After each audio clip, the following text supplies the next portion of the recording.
Welcome to my channel Kayu's cooking and vlogs. Hi எல்லாருக்கும் வணக்கம். நாம் இன்னைக்கு என்ன பார்க்க போகிறோம்னா ஒரு உருண்டை குழம்பு, அதுவும் பருப்பு வச்சு ஒரு உருண்டை குழம்பு எப்படி செய்கிறதுன்னு பார்த்துருவோமா. ஒரு கப்பு அளவுக்கு கடலைப்பருப்பு நல்லா ஒரு 3 மணி நேரம் ஊற வச்சுக்கோங்க. அம்மியில் அரைச்சிக்கோங்க. அம்மியில் அரைச்சா டேஸ்ட்டு சூப்பராக இருக்கும். அப்படி அம்மி இல்லாட்டி மிக்சியில் பல்ஸ் மோடில் போட்டுக்கோங்க.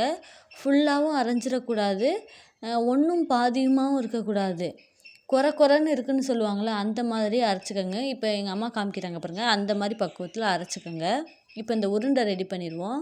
அதுக்கு 4 ஸ்பூன் அளவுக்கு நல்லெண்ணெய், கொஞ்சம் சோம்பு, அதுக்கப்புறம் அது கூட சின்ன வெங்காயம் ஒரு 20 சின்ன வெங்காயத்தை ரவுண்டாக நறுக்கி சேர்த்துக்குங்க. பச்சை மிளகா குட்டி குட்டியாக கட் பண்ணி சேர்த்துக்கோங்க.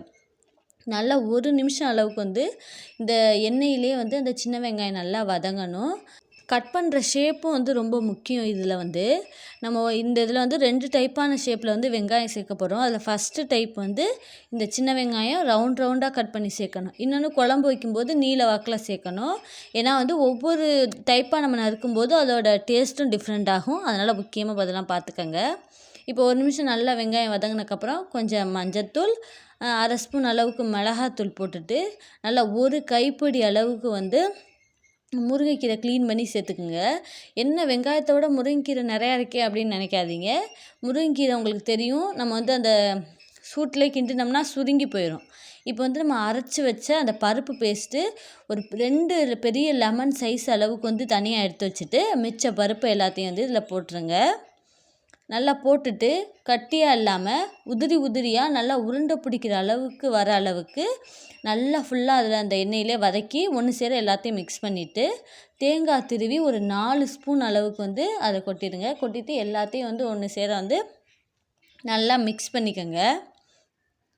நல்லா இது எல்லாமே மிக்ஸ் ஆனதுக்கப்புறம் அடுப்பை ஆஃப் பண்ணிவிட்டு கை பொறுக்கிற சூடு வந்தோடனே ரொம்பவும் பெருசாக இல்லாமல் ரொம்பவும் குட்டியாக இல்லாமல் ஒரு மீடியம் சைஸில் உருண்டையாக உருட்டிக்கோங்க. இந்த உருண்டையெல்லாம் நல்லா வேக வச்சுக்கோங்க. அப்போ தான் உடையாது. சில பேர் அப்படியே உருட்டி கூட போடுவாங்க. கண்டிப்பாக நீங்கள் வேக வச்சு போடுங்க. அப்போ டேஸ்ட்டே உங்களுக்கு டிஃப்ரெண்ட்டாக இருக்கும். ஒரு 10 நிமிஷம் இட்லி தட்டில் வச்சு நல்லா வேக வச்சுக்கலாம். 2 உருண்டை மட்டும் டிஃப்ரெண்ட்டாக இருக்கும். ஏன்னா அதில் நிறையா முருங்கைக்கீரை போட்டிருக்காங்க. அதனால மட்டும் அது கொஞ்சம் டிஃப்ரெண்ட்டாக ஷேப்லெஸ்ஸாக இருக்கும். மற்றதெல்லாம் ஒரே ஷேப்பாக நல்லா அழகாக வந்துருச்சு. 10 நிமிஷம் கழித்து நம்ம குழம்பு தாளிக்கலாம். இப்போ ஒரு 6லேருந்து 7 ஸ்பூன் நல்லெண்ணெய் சேர்த்துட்டு ஹோல் ஸ்பைசஸ் பட்டை, கிராம்பு, பிரியாணி இலை, சோம்பு, கசகசா, கசகசா இல்லை கல்பாசி எல்லாத்தையும் போட்டு நல்லா பொரிஞ்சதுக்கப்புறம் சின்ன வெங்காயம் நீல வாக்கில் நறுக்கிக்கணும். அப்புறம் பச்சை மிளகாவை 2ஆக வகுந்து போட்டுக்கணும். வெங்காயம் நல்லா ப்ரௌன் கலரில் பொரிஞ்சு வந்ததுக்கப்புறம் கொஞ்சம் கருவேப்பிலை சேர்த்து அதுக்கப்புறமாட்டி மீடியம் சைஸ் தக்காளியாக இருந்தால் 3, பெரிய தக்காளியாக இருந்தால் 2 போட்டு நல்லா வதக்கிக்கோங்க. தக்காளி வதங்கும் போதே குழம்புக்கு தேவையான உப்பையும் போட்டுருங்க. சீக்கிரமாக வதங்கும், டேஸ்ட்டும் நல்லாயிருக்கும். இப்போ தக்காளி நல்லா மசிய கொலைய வெந்ததுக்கப்புறம் நம்ம பருப்பு கொஞ்சம் எடுத்து வைக்க சொன்னேன்ல, அந்த மிச்சம் இருக்க அரைச்ச பருப்பை இந்த தக்காளியிலே சேர்த்து நல்லா வதக்கிடுங்க. தாளிக்கும் போது கொஞ்சம் தாராளமாக எண்ணெய் ஊற்றுங்க. ஏன்னா பருப்பு போட்டு நம்ம அந்த எண்ணெயிலே வதக்க போகிறோம். பருப்பு பச்சையாக இருக்கனால எண்ணெயில் தான் அந்த பச்சை வாசனை போகும் வதங்கும் போது. அதனால் கொஞ்சம் தாராளமாக எண்ணெய் ஊற்றிக்கிட்டா பிடிக்காமல் இருக்கும். இந்த மாதிரி மீடியம் டு லோ ஃப்ளேமில் வச்சிங்கன்னா எண்ணெய் பிரிஞ்சு வரும், பருப்போட நிறமும் மாறிடும். அவ்வளோதான், ரெடி ஆயிடுச்சு. இது கூட கொஞ்சம் மஞ்சத்தூள், 1/2 ஸ்பூன் அளவுக்கு மிளகாத்தூள், 1/2 ஸ்பூன் அளவுக்கு மல்லித்தூள் சேர்த்துட்டு அதுக்கப்புறம் அதை நல்லா பருப்போடு மிக்ஸ் பண்ணிவிட்டு நம்ம பருப்பு உருண்டை செஞ்சோம்ல அந்த தாச்சி, அதை கழுவ வச்சிடாம அதில் கொஞ்சம் தண்ணி ஊற்றி அந்த தாச்சியை கழுவிட்டு வேஸ்ட் பண்ணாமல் அந்த பருப்பு தண்ணியவே இதில் ஊற்றுங்க. அந்த தண்ணி பச்சையாக இருக்காதான்னு நினைக்காதீங்க. நம்ம பருப்பு உருண்டை செய்யும் போதே அந்த வதங்கி பச்சை வாடையெல்லாம் போயிருக்கும். அதனால் பச்சை வாடையெல்லாம் வரவே வராது.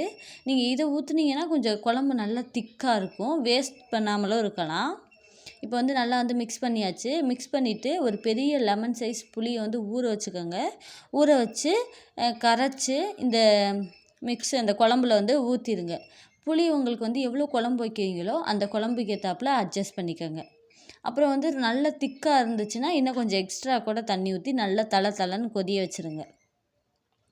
குழம்பு நல்லா கொதிக்கணும். அப்போ தான் டேஸ்ட்டு நல்லாயிருக்கும்.